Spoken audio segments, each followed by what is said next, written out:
the hardest decision to make is how you start. In America, you begin with a joke. In Asia, you begin with an apology. So what I do, I combine the two traditions and I apologize for my bad joke. But my bad joke is actually a true story. Many years ago, when I was the permanent secretary of the Ministry of Foreign Affairs, which is like the CEO of the ministry, one of my colleagues in another ministry, Mr. Tan, went to China. So when he arrived in China, he called on his counterpart, Vice Minister, and he introduced himself in English and said, "I'm Mr. Tan and I'm the permanent secretary of this ministry." So there's a young Chinese lady translator there. She looked very puzzled and she was trying to figure out how do you translate permanent secretary into Chinese. Then she finally said, "Oh, this guy says he's Mr. Tan and he says that he's the eternal typist from Singapore." So permanent secretary became eternal typist in Chinese. Now I begin with that story actually for a deliberate reason, because if you can have cultural misunderstanding between Singapore, which is 75% Chinese, and China, which is 100% Chinese, you realize you have a problem in our hand. And that's, in a sense, some of what I'm going to be talking about today, about some of the major misunderstandings in the world that are emerging. But don't worry, I'll try to end with good news, so don't worry too much. So this is what I propose to do. The question I've been posed is, what is international diplomacy? And I propose to answer the question in three parts. Firstly, what is the international context today? Exactly. Secondly, the question I'll answer is, what is diplomacy? And thirdly, I'll talk about what we should do, or rather more accurately, what you should do. Right? I'm already 70 years old, so I've had a good life. The question is whether or not all of you will have, in the next 40 to 50 years, when you become 70, will you have a good life or not? So that's what I hope to address, how you can create a better life for yourselves or so. So let me begin by talking and addressing the question, what is the international context? And this is actually surprising. In theory, it's an easy question to answer, but in practice it's very difficult, because you can make the case that we live in the best of times, and you can make the case that we live in the worst of times. So this is the paradoxical world that we live in. So let me begin by talking how we live in the best of times. And I'm going to mention, by the way, I'll just show it to you. I did come out with a very short book. I want to show it to you so you can read it in 1 hour. It's called Has the West Lost It? And in this book, surprisingly, there is a lot of good news in the book. Let me give you 3 examples. Now, since human history began, the one thing that all societies worried about was that, would they go to war? Would lives be lost in wars? And it was a case, by the way, in the 20th century, for example, the biggest wars were fought. And if you were living in a world, this is now 2019, if you were living in 1919, 100 years ago, you would have just come out through one of the most devastating wars, World War I, where millions and millions of people were killed. So the question obviously is, do we face the danger of millions and millions of people dying in interstate wars? Now here is the good news. Your chances of dying in an interstate war are practically zero. Major interstate wars have become a sunset industry. right? And if you want proof, there's a Harvard professor whom I quote in my book, Steven Pinker. He's written 2 books, The Better Angels of Our Nature and Enlightenment Now. He gives you data that shows maybe in the 1950s, people, 65,000, maybe 70,000 people were dying in interstate wars. Now it's less than a couple of thousand people dying in interstate wars. So that's one piece of good news. And indeed, anyone who was living in 1919, and if he came alive in 2019, he said, this is heaven. Nobody's dying in wars. That's an amazing improvement in the world. Now, the second way in which the world has improved is that in 1950, right, which is not too long ago, but 2 years after I was born, 75% of the world lived in extreme poverty. By the way, including me too. In fact, I was Singapore's per capita income in the 1950s was the same as Ghana, about $500. And when I went to school at the age of 6, I was put on a special feeding program because I was technically undernourished. Now you can see I'm overnourished. So that's the world that was in 1950. Today, less than 10% of the world's population lives in extreme poverty. And by 2030, the National Intelligence Council of the United States has predicted that it'll come down to probably 0. Now I can tell you this, development economists were thinking for decades, how do we eliminate poverty? How do we eliminate poverty? People thought it couldn't be done, you know. But the remarkable thing that it has been done, and when I was the ambassador to the UN in the year 2000 and we established the Millennium Development Goals, one of the Millennium Development Goals was to halve global poverty by 2015, and we exceeded that goal. So that's another way in which the world has become better. And then if you look at another indicator of how much the world has progressed, and you look at the global middle-class populations.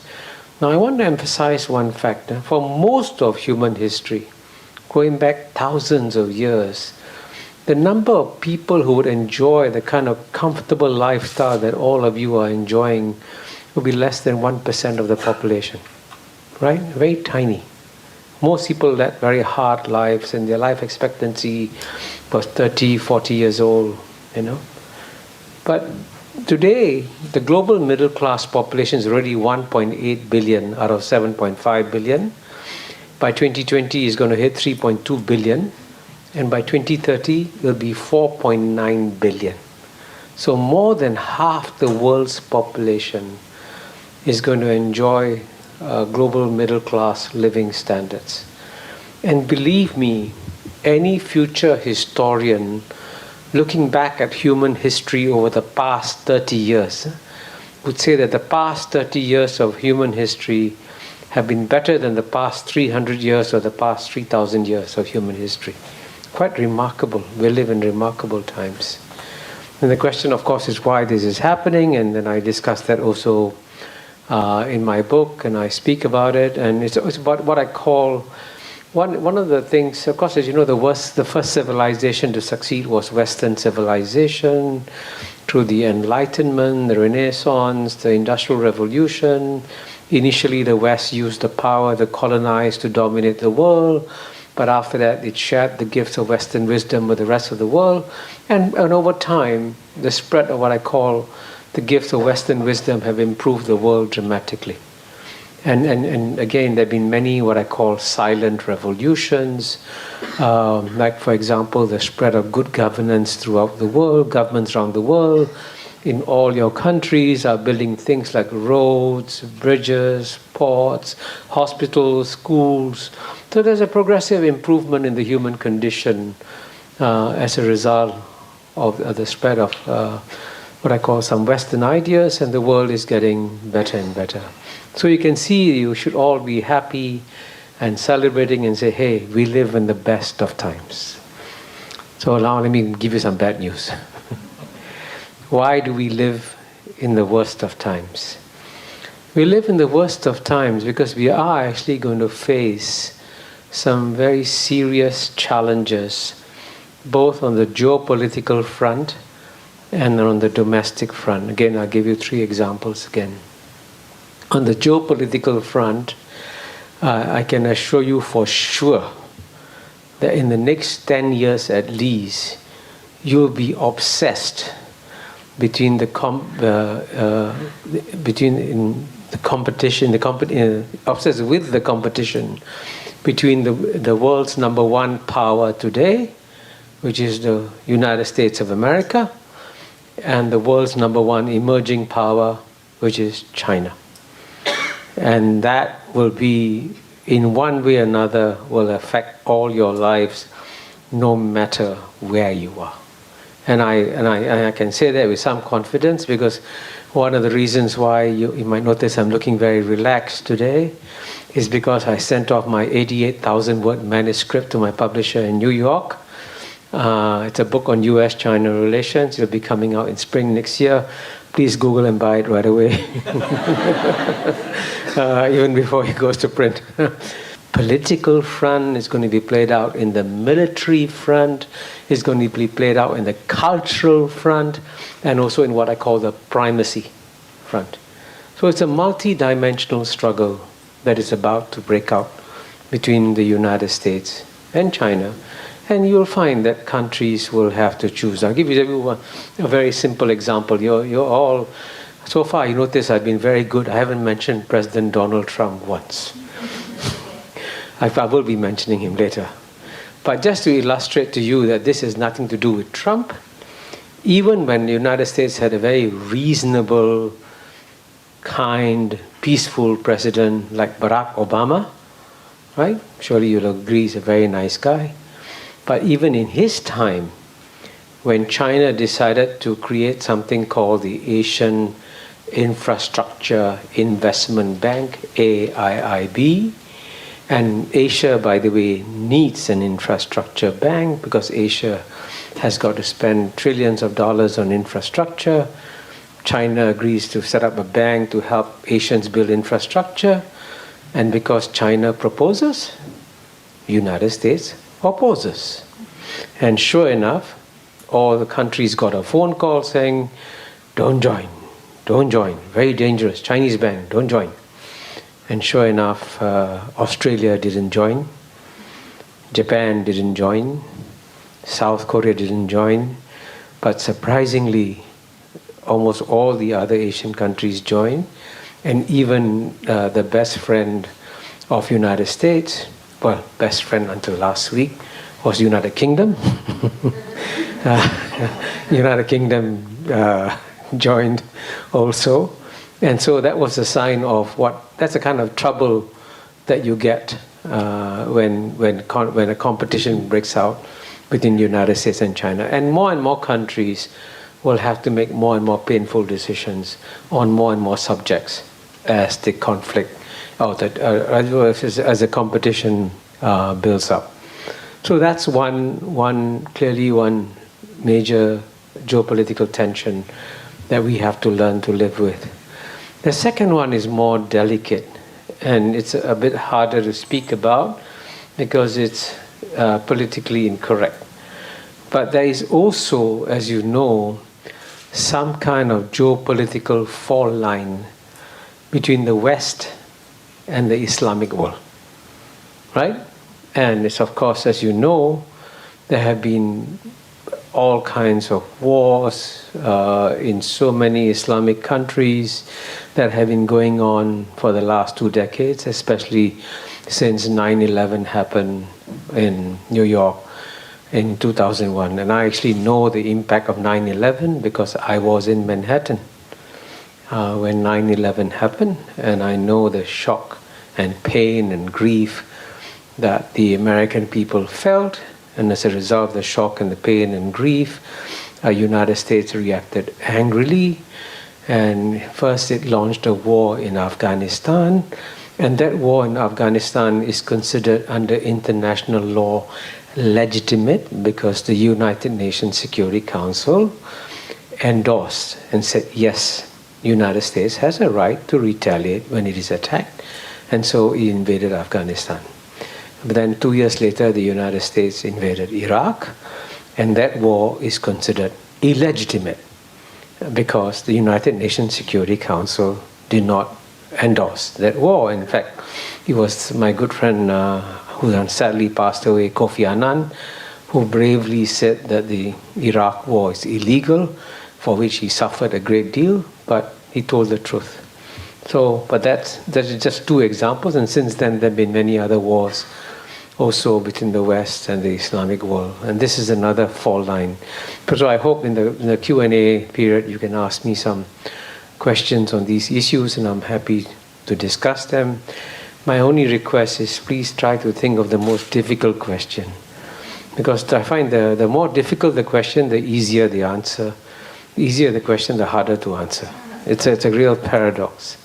So I actually would prefer you to come out openly and speak about what's on your mind.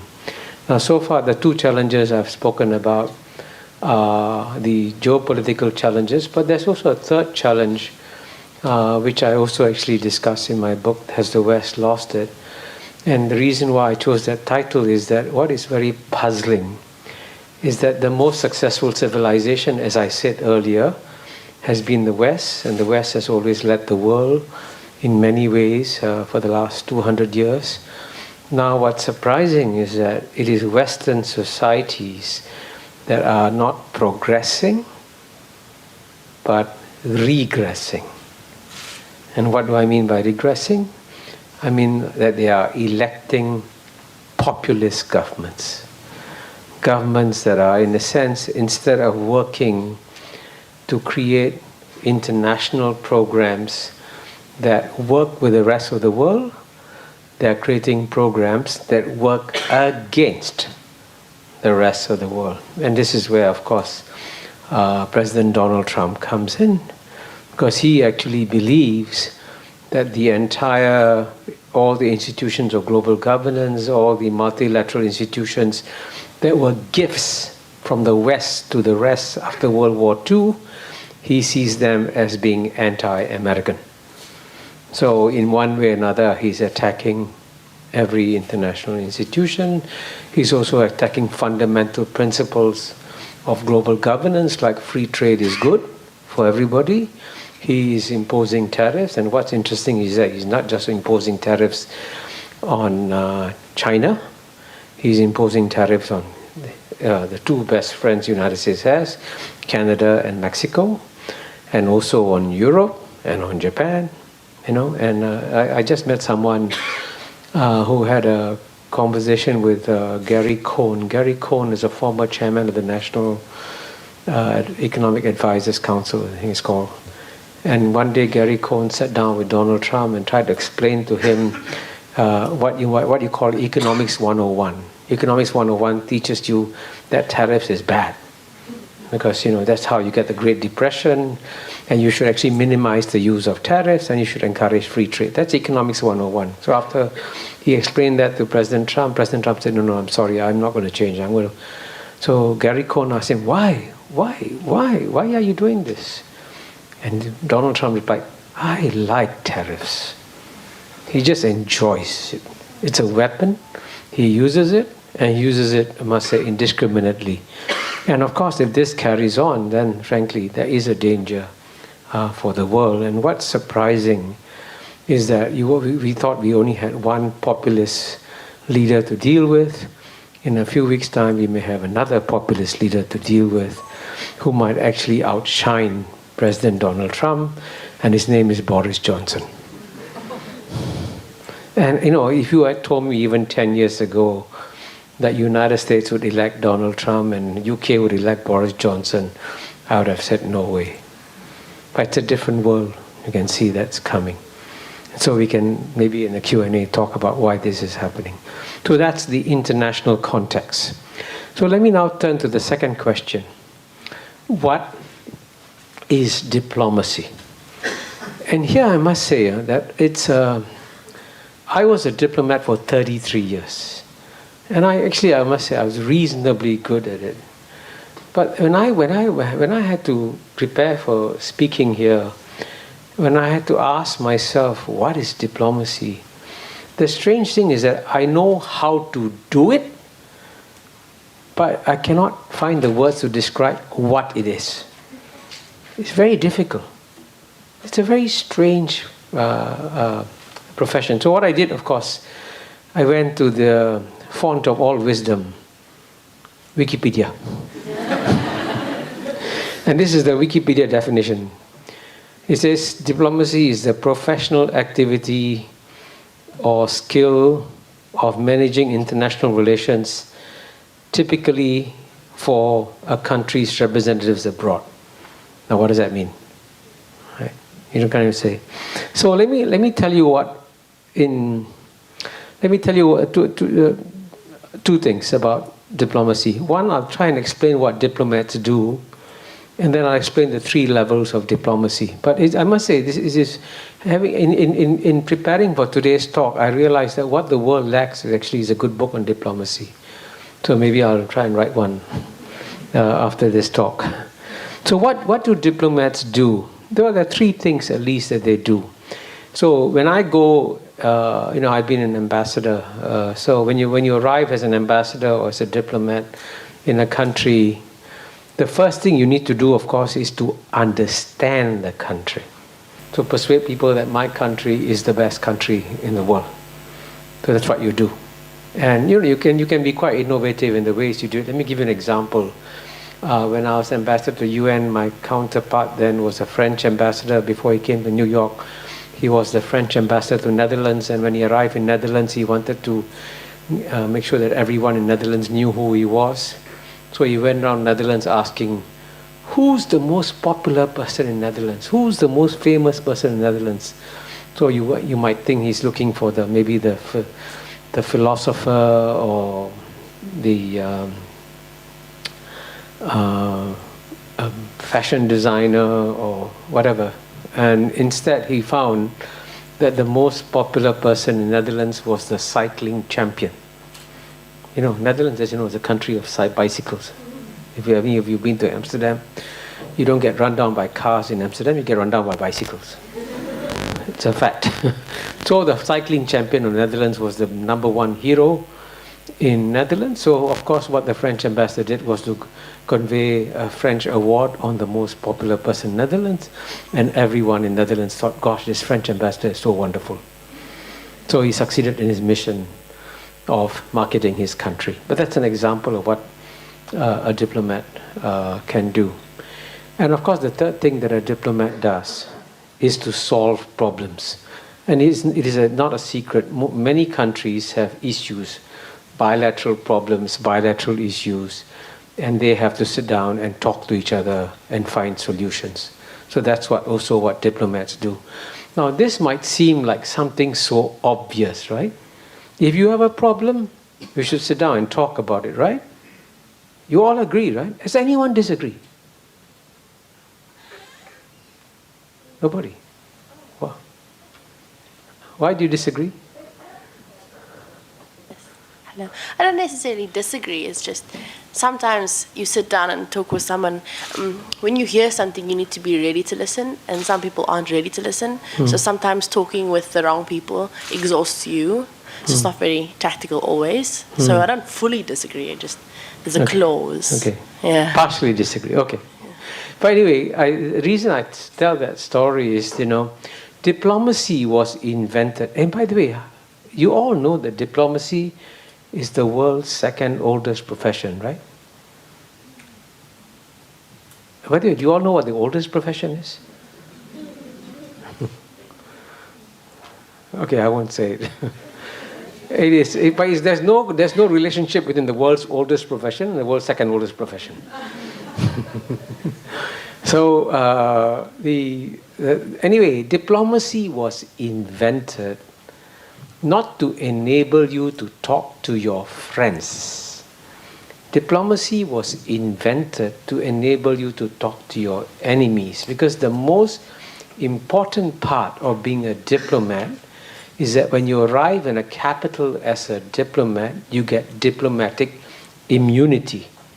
Now, diplomatic immunity is very important because in the old days, before diplomatic conventions came about, when you were sent as an ambassador to an enemy capital, quite often the enemy king would get angry with the ambassador and chop off his head.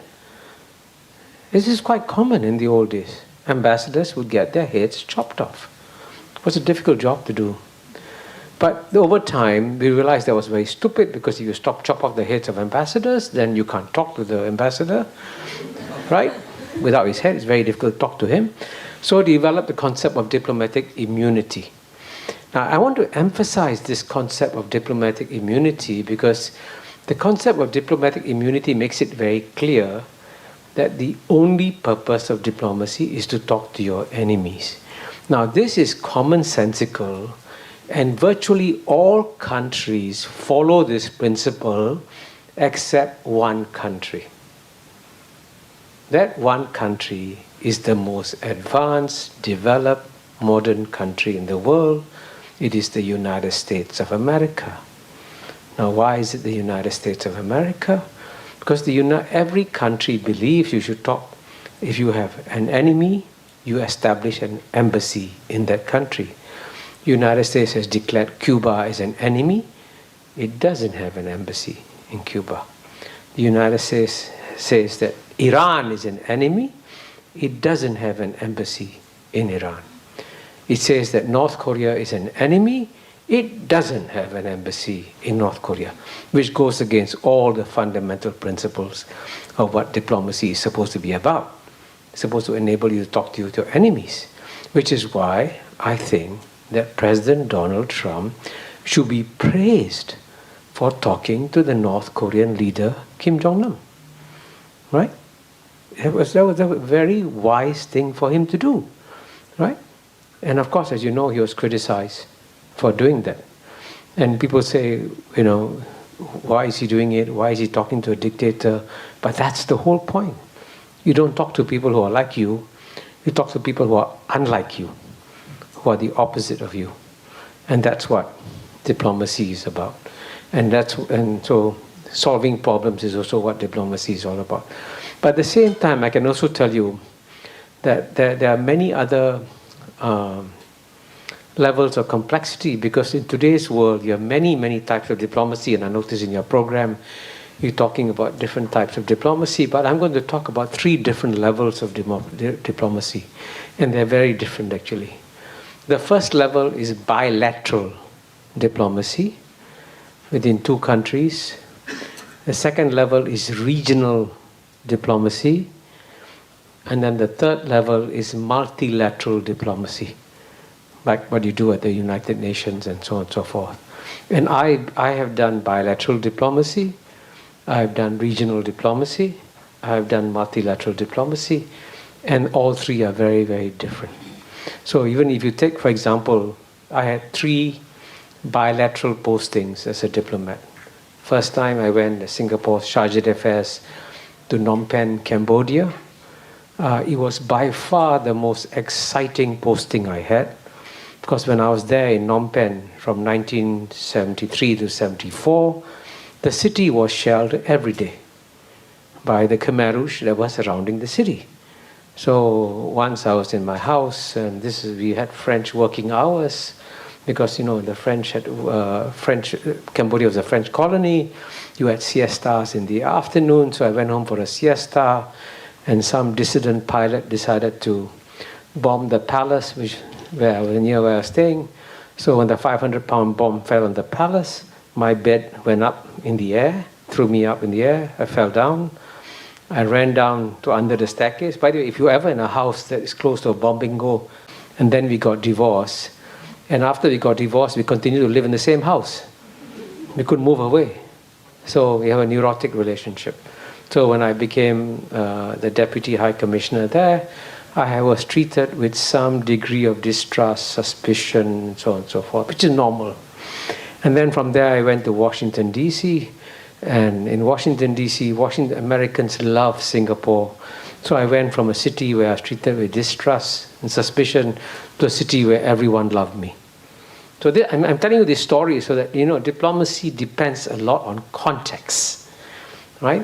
The context you are in makes a huge difference to what you have to do. So in bilateral diplomacy, it depends on whether you're going to a country that is very friendly to you or a country that is hostile to you.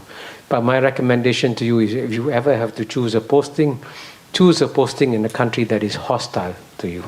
It's more interesting, more challenging. Don't pick a country that's friendly, that's boring, because there's no work to be done. Then you come to regional diplomacy. And regional diplomacy, surprisingly, is very, very difficult. And the surprising thing is that in theory, we should all be welcoming regional organizations, but in practice, most regional organizations fail, right? I don't know which parts of the world you want to talk about. You have something called the South Asian Association of Regional Cooperation, right? And it's struggling because India and Pakistan cannot talk to each other or have great difficulty talking to each other. So SAARC is, moribund. And then, I can also give you an example. You have the Gulf Cooperation Council, and you have problems within Saudi Arabia and Qatar, right? So, and then I can go on. And the amazing thing is that the most successful regional organization in the world by far is the European Union. But amazingly, the European Union is about to break apart. The United Kingdom is leaving. Shocking, right? It's amazing.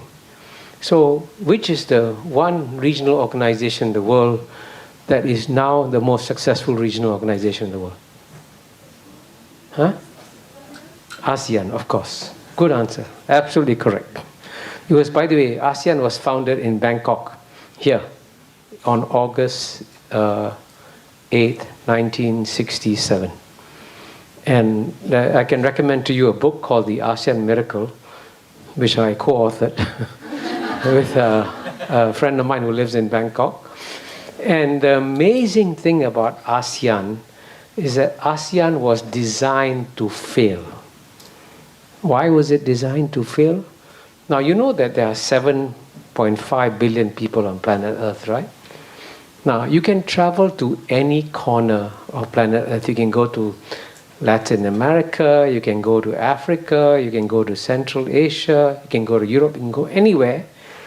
There's no part in the world which is as diverse as Southeast Asia is. Because out of 650 million people, you have 240 million Muslims, 150 million Christians, 150 million Buddhists, Mahayana Buddhists, Hinayana Buddhists, you have Hindus, you have Taoists, you have Confucianists, and of course Southeast Asia also has got a lot of communists. So it is the most diverse corner of planet Earth. And this is where regional organizations should fail. But ASEAN has ended up being the most successful regional organization. That's why it's a remarkable success story that you should all get to know, because if there's one regional organization that should be a model for the rest of the world, it is today ASEAN. And if you want a place where Christians and Muslims can work together, it's ASEAN. So that's an example of why ASEAN matters. So that's regional diplomacy. And then, of course, you also have what I call multilateral diplomacy, which is what we do at the United Nations. Now, you will find that everybody likes to rubbish the United Nations. I actually believe that the hope for the future lies in organizations like the United Nations. And I'm a passionate defender of the UN and what it does and what it can do, which is why it's very appropriate that we are meeting here under the auspices of the UN. So let me conclude now by telling you what, in a sense, are the three things we should be doing for all of you. If you want to create a better world in the next 30 to 40 years, what should you be doing? Well, I think the first thing you need to do is to change the mindsets of the people of the world of how international relations should work. Now, what do I mean by changing our mindsets? And I use a very simple boat analogy to explain what the change of mindset requires. In the past, when 7.5 billion people lived in 193 separate countries, it was as though they were living in 193 separate boats, right? And so, as you know, when you're on a boat, you have captains and crews who take care of the boat, and normally you have rules to make sure that boats don't collide in the world. And that's what I call the 1945 rules-based order. Now, what's happened is that in the last 70 years plus, the world has shrunk. It has become very small, very interdependent place. So now the 193 countries are no longer on 193 separate boats. The 7.5 billion people who live in 193 separate countries are now living in 193 separate cabins on the same boat. But the problem with this global boat is that you have captains and crews taking care of each cabin, and no captain or crew taking care of the global boat as a whole. And that's absurd, because all the challenges that are coming for your generation, there's absolutely no doubt that your biggest challenges will be challenges that affect the whole boat, not challenges that affect your cabin alone. And if you stay in your cabin, you will not be able to fix that problem. You have to come out and collaborate with everybody else. I mean, I can give you some examples. The most obvious example is global warming. You can't solve global warming in any country. You have to work with the whole world, right? Similarly, if you have a pandemic that spreads, it can go around the world instantly. And you know, Singapore experienced it, I think in 2003 or something, when you had the SARS virus. It started in a small village in China. From China went to Hong Kong, and from Hong Kong went simultaneously to two cities on opposite sides of the world, exactly opposite sides of the world, Singapore and Toronto. So that's how we are now on the same boat. So the question is, if we are on the same boat, why aren't we taking care of the boat as a whole? Which is why the only way you can take care of the boat as a whole is if you strengthen the institutions of global governance, and therefore you should be strengthening the United Nations. Unfortunately, at a time when the great powers should be strengthening the United Nations, they are weakening the United Nations. And this is suicidal for humanity, right? And I'm not exaggerating, by the way. The National Security Advisor of President Donald Trump is a man called John Bolton. And somebody asked John Bolton, what should we do about the UN? He said we should take a giant saw and cut the building into half and throw away half of it. So that's John Bolton. Now, at a time when you should be doubling the size of the UN, he wants to cut the UN into half. And that's an act of enormous stupidity at this time in human history. So that's the first thing that you need to do. The second thing you need to do is, as I mentioned to you earlier on, one of the most sensitive challenges we are facing is the divide between Islam and the West. And there's a famous writer called Samuel Huntington who wrote a book called The Clash of Civilizations. You may have heard of it. Fortunately, I'm pleased to inform you, I wrote a response to it. And my essay, which I co-authored with Larry Summers, is called The Fusion of Civilizations, not the clash of civilizations. So you should all, especially if you sit together in a room like this, from many different nationalities and from many different countries, in a sense, find out what is common among all of you, emphasize the similarities and not emphasize the difference. And the third and final thing you should do, and this is what I said at the very beginning, whatever you do, when you look at the future, please don't be pessimistic.